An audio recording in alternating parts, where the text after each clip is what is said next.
líder mundial na produção das commodities mais desejadas pelo mercado, o agro brasileiro é um colosso de oportunidades dentro e fora da porteira. No Cidade Entrevista de hoje, o professor doutor da USP FGV e criador do portal Doutor Agro, Marcos Fava Neves.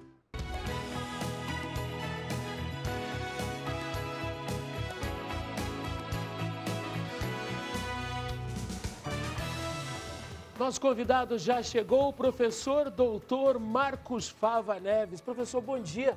Bem-vindo, que privilégio recebê-lo aqui. O privilégio é estar ao lado de um grande comunicador. Obrigado. E de uma entidade tão bacana quanto vocês aqui, que leva educação para o povo. Obrigado, professor. Bondade sua, professor Marcos Fava Neves, que passou pelo Paraná essa semana, por Campo Mourão, em Londrina, em mais uma etapa do projeto da Rádio CBN Londrina, nossos parceiros, Rádio CBN Maringá, com o projeto CBN Agro. O professor volta para casa, passa o feriado em Ribeirão Preto com a família e na semana que vem estará em Curitiba e Ponta Grossa. Professor, por onde a gente começa a entender as oportunidades do agro dentro e fora da porteira? Aliás, primeira provocação, a gente está melhor dentro da porteira ou fora dela? Eu acho que primeiro a gente tem que parabenizar o Paraná pela beleza do agro, pela geração de renda, pelo desenvolvimento, né? Se todo o Brasil fosse igual o oeste paranaense, é uma coisa impressionante. E aqui chove agro, né? Você tem a atividade agrícola sendo feita por produtores pequenos e médios, uma presença muito intensa do cooperativismo, que é maravilhoso, porque ele é um ente meritocrático e social, onde a pessoa recebe mais se ela trabalha mais, se ela usa mais.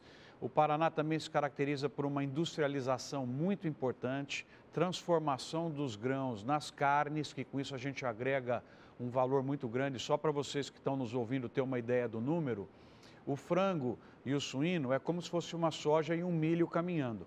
Se a gente vendesse o tanto que o frango e o suíno brasileiro, que é exportado, come de soja e milho para o exterior, Gelson, dava 3 bilhões de dólares. Quando a gente transforma em frango e suíno e exporta, pula para 13 bilhões de dólares. Mais que dobra. E o Paraná tem muito disso. O Paraná tem cana, tem etanol, tem agora investimentos que vão ter também processamento de milho. Enfim, é um estado onde o agronegócio é extremamente pujante, seja nos defensivos, tem empresas importantes sediadas aqui em Londrina, né, nos insumos que são feitos, maquinário, até o dentro da fazenda e a parte de industrialização e distribuição, que também no estado é muito forte. Agora, professor, a gente tem muito espaço para avançar ainda no agregar valor ao que a gente produz no agro, né? Tem muito campo aí, né? Tem muito campo. É lógico que eu sou da visão de que quem manda é a demanda. Então, se o chinês quer comprar soja em grão, porque ele quer processar soja lá nas estruturas de esmagamento que ele tem para ele fazer o farelo e o milho, Gelson, nós temos que mandar soja em grão para o chinês. Se o turco quer comprar boi em pé para fazer o processamento lá na Turquia, por questões todas que eles têm, nós temos que vender com lucro boi em pé. Se tem alguém que quer carne orgânica, embalada, com marca, que você identifica qual o produtor que produziu, fechadinha já, encaixotada, nós vamos produzir também. Então, eu não sou que a gente tem que fazer um ou outro, nós temos que fazer um e outro. O Brasil tem que ocupar todos os mercados que estiverem abertos, desenvolver novos mercados, porque a gente tem uma vantagem muito grande. Hoje você tem uma situação no mundo onde a população cresce, a população se urbaniza e a população tem mais renda. E a produção não está acompanhando o consumo. Então você tem hoje problema de aumento de fome no planeta, você tem problema de países como a Índia agora, que vai restringir a exportação de açúcar e de arroz para não deixar faltar no mercado interno, que é um erro, na minha opinião. E o Brasil, o nosso Brasil, está sentado na produção de comida e na produção de energias renováveis. Então, isso abre uma chance muito grande para o Brasil se inserir mais velozmente na sociedade mundial, com muito respeito, porque todo mundo gosta de quem coloca comida na mesa. A propósito, professor, de inserção no mercado global, o professor fala com a autoridade que já fez mais de 300 palestras no exterior. Aliás, acabou de chegar da Nova Zelândia, onde abriu o Fórum Internacional, o Fórum Mundial de Agronegócios. Qual é a visão do mundo em relação ao Brasil produtor de alimentos? É uma visão que está melhorando cada vez mais. O pessoal está entendendo que se não fosse o Brasil, a situação mundial hoje seria dramática, porque o nosso país, Gelson, conseguiu aumentar nos últimos 4 anos 15 milhões de novos hectares de produção de grãos, basicamente em cima de área de pastagem. Nós temos muita área de pastagem no Brasil, é uma vantagem. Dá para a gente diminuir a área de pasto para o boi ficar mais concentrado e você usar essas áreas que foram diminuídas para a produção de grãos, que é o que o Brasil tem feito. Como é que a gente, o agro brasileiro, tem lidado com essa desconstrução da imagem, hein? O Gelson, tem lidado de uma forma cada vez mais profissional e mais rápida. O que eu percebo nas viagens? O comprador de produtos do Brasil, ou seja, a indústria de alimentos europeia, japonesa, chinesa, que compra grãos do Brasil, que compra carne do Brasil, esses têm uma imagem muito boa da nossa produção. Porque eles vêm para cá, eles visitam Londrina, visitam Maringá, eles vão nas fábricas, eles sabem o compromisso de sustentabilidade que nós temos no Brasil. Para esse público, nós estamos bem. Onde a gente não tem uma imagem muito boa é com o público final, o consumidor, porque sai muita notícia lá fora que escandaliza algo que não é para ser generalizado. O exemplo foi essa história do leite. Pegou-se uma imagem, algumas imagens de maus tratos animais e vai lá um artista e fala que isso é o reflexo da produção de leite no Brasil. Aliás, desonesto é dizer que o agro escalou às custas de destruição do meio ambiente, das florestas e outras bobagens, não é, professor? Aí nós temos que usar a matemática. Eu costumo dizer isso nas apresentações, que os números, a matemática favorece o agro. E o problema da notícia ruim é que não está usando a matemática adequada. Então, nesse caso, o Brasil está crescendo a produção de grãos para salvar o planeta em cima de área de pastagem.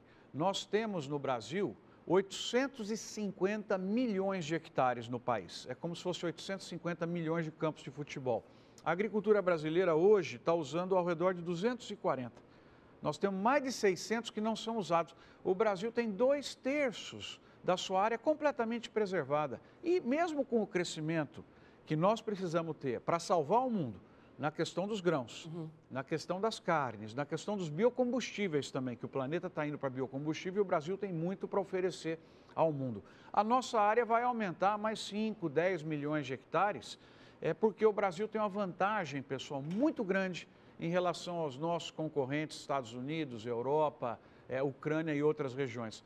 Aqui, nós podemos fazer uma safra, quer dizer, agora em setembro, outubro, vai ser plantada uma safra gigante, e em janeiro, fevereiro, você colhe e planta outra na sequência, diferente justamente para não deixar o solo com as mesmos problemas, né, de pragas e de doenças. Então, essa troca de culturas é muito boa. Então, daí nós temos uma segunda safra em cima da área, ou seja, um campo de futebol que a gente usa 2 vezes. Professor, a gente lidera na produção de soja, lideramos com o milho, lideramos com o suco de laranja, vai muito bem, obrigado, o café. Para onde mais caminham os produtos brasileiros? É que não necessariamente só alimentos rumo a essa liderança em escala global. O que é que o senhor e o seu time andam monitorando aí? Ô, Gelson, eu tenho dito por aí que eu sou muito sortudo de ser engenheiro agrônomo no Brasil nos últimos 30 anos, porque eu vi o país ser importador de comida até ser hoje o maior exportador. E como você falou, a agricultura e o agro brasileiro, né? A agricultura é o dentro da fazenda, né? A pecuária, é o frango, é a manga, é a mandioca. E o agro é a antes da fazenda, dentro da fazenda e depois da fazenda. O que a gente viu nesse período foi o agro brasileiro liderar desde celulose, que a gente usa para papel de limpeza, para papel higiênico, né? Mesmo papel para escrever, que é um mercado que está diminuindo com o digital, mas os demais crescem bastante. Nós lideramos o mundo em suco de laranja, lideramos em carne bovina, no açúcar, feito aqui na região, né? Maringá, Londrina, tem muitas usinas. Sabe quanto que é do mercado mundial de açúcar que o Brasil pega? Metade. Metade? Metade 50%. do açúcar, 50% do açúcar do mundo é o Brasil que oferece, 60% da soja, 80% do suco de laranja, só para não cansar vocês aí com muitos números. Mas é incrível como que o Brasil hoje já está liderando 9 setores, em mais uns 5 anos passa a liderar mais 2. Algodão nós estamos em segundo, vamos passar para primeiro, e o etanol também nós estamos em segundo, devemos passar para primeiro. Aí o Brasil vai estar liderando 11 setores, desde fumo, que é agro também, Sim. tabaco, até celulose, até carne bovina, carne de frango, enfim. É muito diverso o que a gente está fazendo. Ô, professor, a gente já vai ter, inclusive, um capítulo reservado para a pesquisa, porque aqui pertinho da gente fica a sede da Embrapa Soja, né? Que, aliás, eu coloco na conta de uma das grandes responsáveis pela liderança global do Brasil na produção de soja. São craques, o Dream Team mundial de soja está aqui. Eu quero, inclusive, a sua opinião sobre esse momento da pesquisa no Brasil. Mas me permita reportar a Maringá, onde a gente tem a sede de uma das maiores cooperativas do Brasil, aliás, a maior cooperativa do Brasil, segundo o Valor Econômico 1000, a Cocamar. Me fala, e na nossa área de cobertura ainda tem Coamo em Campo Mourão, que o senhor conheceu, tem a Integrada em Londrina. Me fala do papel das cooperativas e do cooperativismo no ecossistema do agro, professor. Bom, então, para as pessoas entenderem o que é uma cooperativa, ela é uma empresa onde todos os cooperados são donos dessa empresa. Então, ela não dá lucro para acionistas de fora, né? Ela não é uma empresa de uma família, ela é um conjunto de produtores que montam uma empresa cooperativista para que os pequenos se tornem grandes. Porque aí o que eles fazem? Eles compram em conjunto das empresas de produtos químicos, fertilizantes. Então, eles não passam a ser um só, eles passam a ser 20, 25 mil, que é o tamanho dessas cooperativas que você falou em termos de produtores.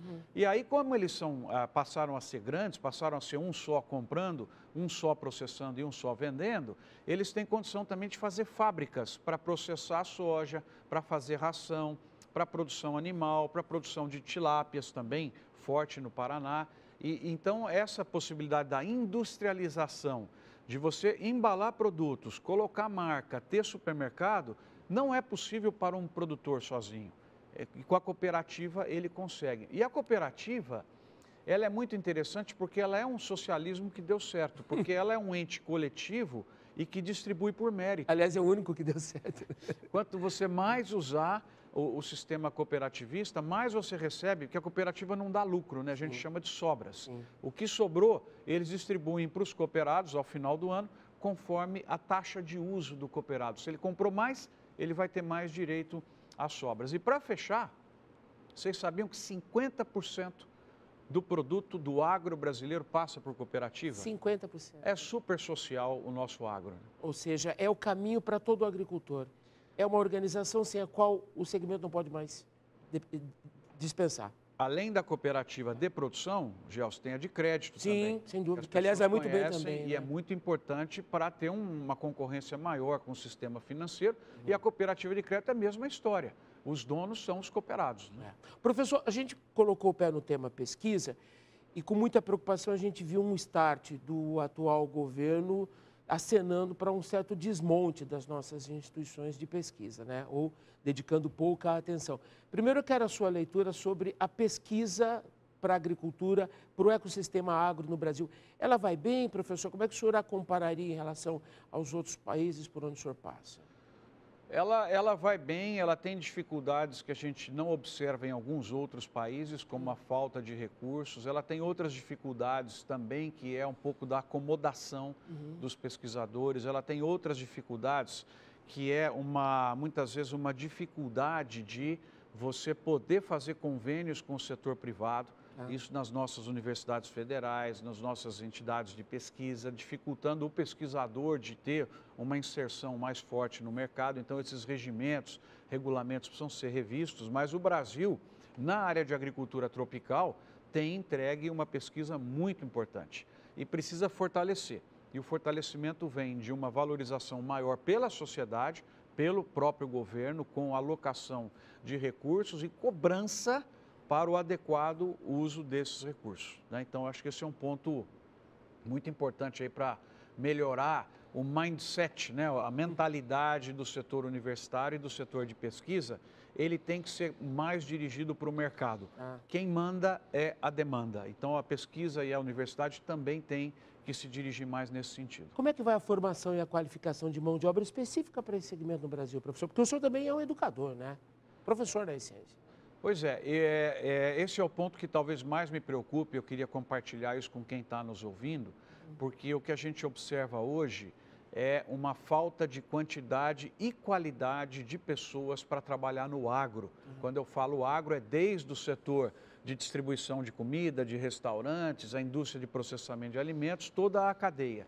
Né? Nós vimos recentemente aí casos tristes que aconteceram e que perdeu a vida de pessoas. Vocês foram ver, eram gente do Haiti, gente da Venezuela. Então, hoje o Brasil precisa mudar a forma de tratamento das pessoas. Nós precisamos de um choque de procura de carteira assinada e menos uma política de bolsa, porque no agro está sobrando oportunidade de trabalho e faltando pessoas. O que nós precisamos é um mindset, talvez até, que acho que ninguém vai ser contrário a isso, a pessoa que tem a assistência do governo, se ela consegue ter carteira assinada, aumenta a assistência. Entendeu? Nós precisamos inverter o processo que hoje acontece de muita gente não procurar trabalho, porque ele está protegido pelo sistema assistencialista e as empresas precisam de trabalhadores. Tenho muito medo da questão de mão de obra no Brasil. Era uma grande vantagem que o país tinha há 10, 15, 20 anos, que falava, o Brasil é bom por causa de mão de obra barata.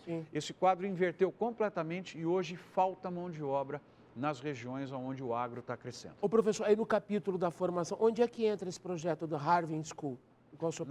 Nós montamos, né, uma universidade, uma escola para formar gente para o agro. Ela está baseada em Ribeirão Preto, mas vai ter uma parte grande online mesmo. Quem quiser conhecer, chama-se Harvard Agribusiness School. O nome vem de Harvest e Heaven, na mistura de céu e colheita, quer dizer, uma colheita divina. E a nossa ideia é, já que temos no Brasil o melhor agronegócio do mundo, Gelson, nós temos que ter aqui também a melhor educação em agro do mundo, recebendo inclusive estrangeiros. Eu quero exportar mensalidades escolares. Nós queremos que metade dos alunos sejam gente de fora, que veio estudar para aprender o melhor agro do planeta, e com isso nós vamos exportar também mensalidade como uma das exportações do agro brasileiro. Vamos fazer um intervalo, professor? Bora. Daqui a pouquinho a segunda parte do nosso Cidade Entrevista de hoje, que recebe o professor, doutor e palestrante Marcos Fava Neves. Segura aí, porque na sequência tem infraestrutura, logística, sucessão familiar e tecnologia no agro e na agricultura. O intervalo é rápido. Até já.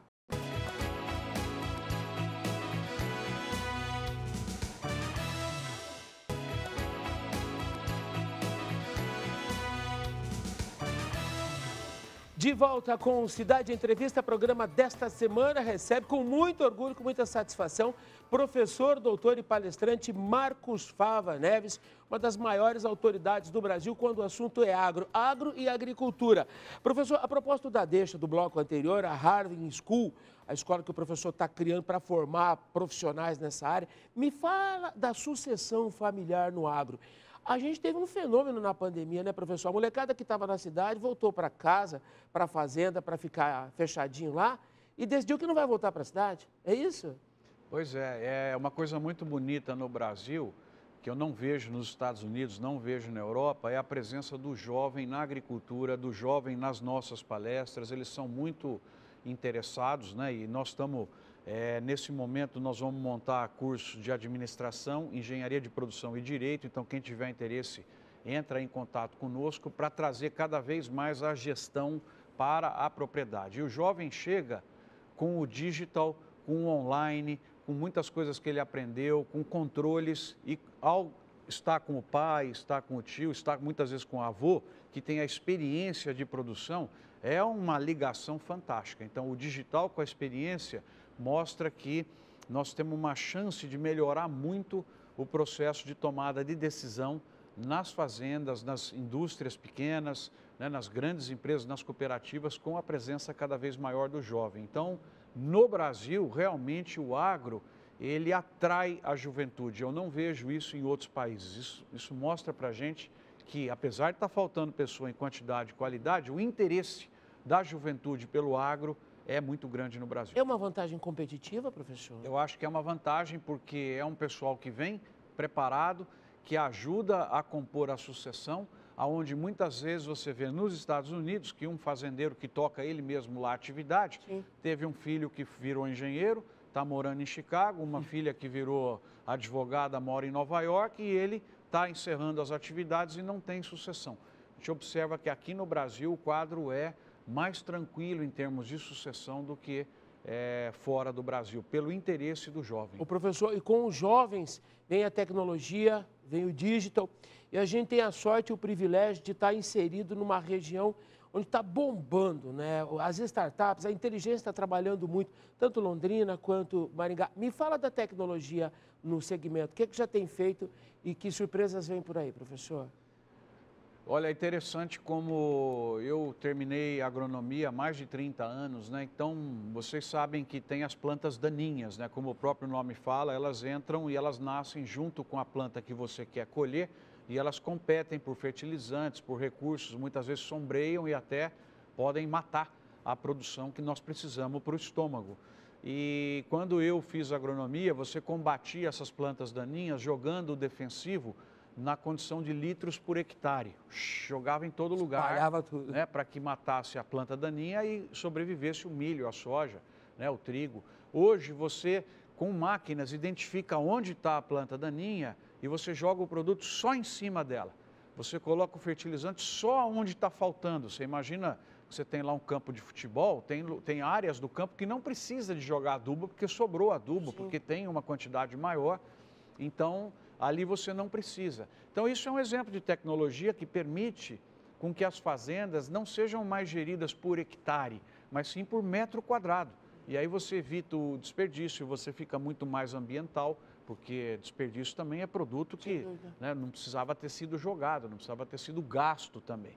Então, hoje esse é um exemplo. Você tem drones, a questão de imagens, máquinas muito maiores e mais eficientes, entendeu? Sementes que já vêm com componente nutricional para que ela tenha uma germinação melhor. Então, a tecnologia na área agrícola e na área animal é fantástico. Hoje você monitora os animais para prevenir qualquer tipo de doença com sistemas de inteligência artificial. Você vê lá um animal que está com um comportamento diferente ou que está com temperatura diferente, você antes já isola, e antigamente aquilo pegava em todos, né? Gerava um problema sério. Então, mensurar a ração que está sendo comido, quanto está sendo aproveitado. Quer dizer, a agricultura, Gelson, ficou hoje muito mais milimétrica, graças à inovação e graças à tecnologia. Professor, escalamos na produção e na produtividade. Só que aí vem o gargalo da armazenagem, que aliás foi um perrengue tremendo no começo desse ano, interferiu inclusive no preço do produto, né? Qual é a solução para esse problema de infraestrutura, professor? Bom, Gelson, as pessoas que estão nos ouvindo viram os números, né? O Brasil aumentou 75 milhões de toneladas em 4 anos. A armazenagem não aumentou. Então, nós já tínhamos um déficit. E qual que é o problema de você não ter como armazenar o grão quando você está colhendo? Todo mundo vai precisar de frete na mesma hora, então o frete sobe, às vezes até falta. Todo mundo vai precisar vender na mesma hora, então a ponta compradora entende isso e muitas vezes dá um deságio que o produtor perde. Então, eu costumo dizer muito para os nossos produtores que você tem que ficar melhor antes de ficar maior. E o que a gente observa em muitos deles é que eles foram ficar maiores e acabaram ficando piores. Primeiro, a gente tem que construir margem para daí construir tamanho. Então, é pegar na minha área mais irrigação, mais armazenagem, mais infraestrutura, mais tecnologia, bioinsumos e não um crescimento tão forte como esse que foi feito, que levou ao aumento de endividamento, taxa de juros mais alta e agora essa conta chegou. Então, é muito importante que a gente tenha parcimônia aí nos investimentos e o Brasil, nesse momento, ele precisa de um PAC de armazenagem. Nós precisamos de uma linha maior de financiamento para que você aumente o empoderamento do país com capacidade de segurar mais os grãos aqui. Imagina, o Brasil entrega 60% da soja que o mundo precisa, 30% do milho que o mundo precisa. Se nós tivermos capacidade de armazenagem, o empoderamento nosso fica muito maior, porque o grão está aqui, ele pode ficar aqui e o Brasil pode, de certa maneira, até interferir um pouco nos preços internacionais. Se esses caírem muito e representar prejuízo, o Brasil retém um pouco da produção. Isso nós podemos fazer em muitas culturas que aí estão colocadas para preservar a margem do elo mais frágil de toda a cadeia produtiva, que é o nosso produtor rural, que tem uma fábrica a céu aberto. Uma fábrica onde falta água, chove demais, agora a gente viu a tragédia lá no Rio Grande do Sul, onde a praga ataca e todo esse tipo de coisa. A agricultura é fábrica a céu aberto. Professor, eu não quero terminar uma conversa tão bacana, mas quero sua opinião sobre as invasões de terra, que voltaram no terceiro mandato presidencial de Luiz Inácio Lula da Silva. Está saindo agora uma decisão do Supremo essa semana, desapropriando a área produtiva para entregar para o MST. Com que olhos o senhor tem acompanhado isso? Eu tenho como princípio o esforço na construção da vida pessoal, prego isso para os meus filhos, prego isso para os meus estudantes, né? Eu sou muito a favor da meritocracia. Eu sou contra você dar alguma coisa para alguém sem que tenha existido um trabalho.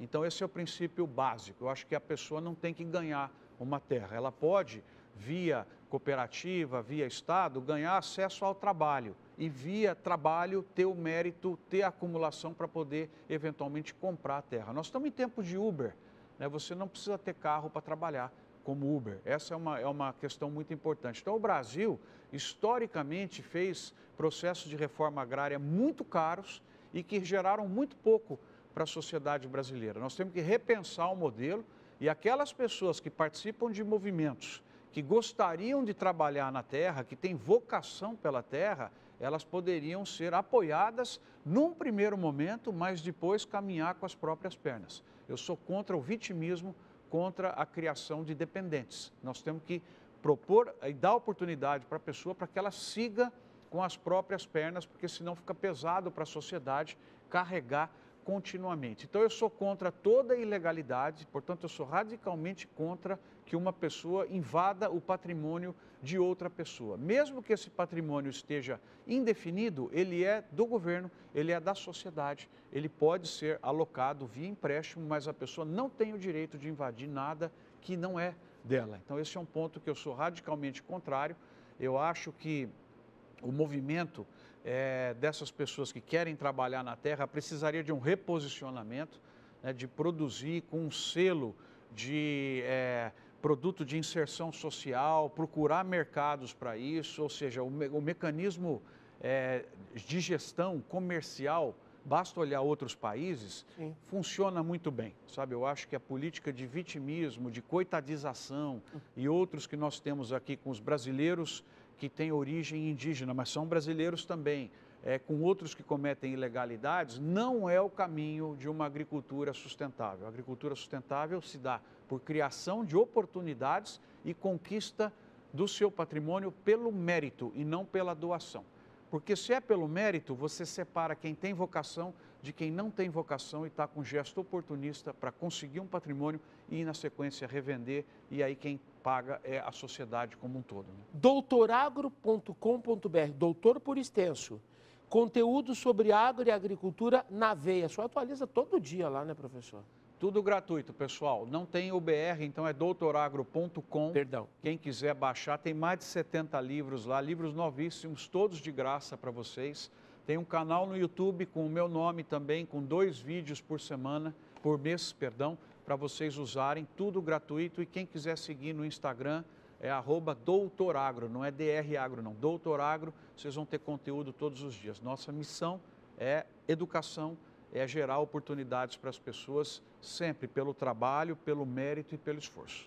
Prazer revê-lo, melhor ainda ouvi-lo, professor. Obrigado, tá? Prazer estar com vocês aí. Valeu, pessoal. Nossos agradecimentos ao professor, doutor, palestrante Marcos Fava Neves. Perdeu o programa de hoje? Ele estará disponível daqui a pouco em nossas plataformas digitais. Acesse o canal da Rede Massa Londrina e também da Rede Massa Maringá no YouTube. Eu e o professor desejamos a todos um excelente final de semana, com muita saúde e segurança. Até sábado, gente. Tchau.